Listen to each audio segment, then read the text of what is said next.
Okay, we're here with Uber blogger Robert Scoble at the Under the Radar conference. Robert, want to talk about one thing, Twitter, right? Because there's been a lot of there's had a lot of outages, a lot of downtime.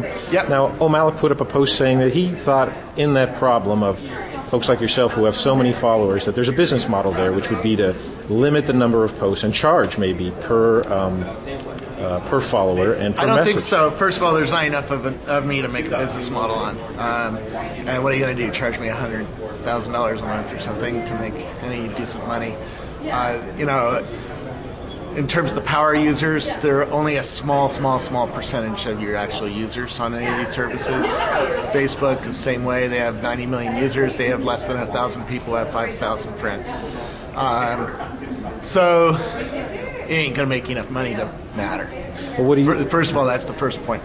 Second point, I asked Evan Williams, who owns Twitter, would that help? Would having that kind of revenue?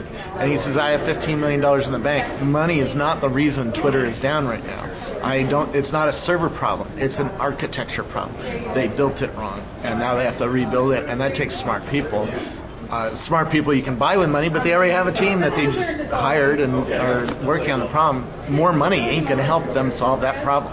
It's a developer problem. It's an architecture problem.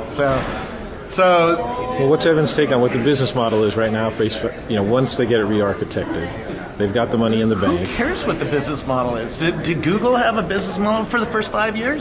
No. Is Google now the #1 company in the world? Yes. So who the hell cares whether they have a business model? Leave them alone about the business model. They will have one if they keep their audience. If they lose their audience to FriendFeed or somewhere else, or Plurk we were just talking about, or Jaiku or Google owns Jaiku. They lose their audience, then it doesn't matter. They're not going to have a business model. So as long as they keep the audience, the business model will come. And the business model will come. Because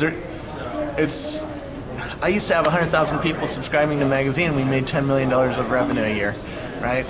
If you have audience, you will find a business model, or a business model will find you. You just have to make sure you have a system that is staying up.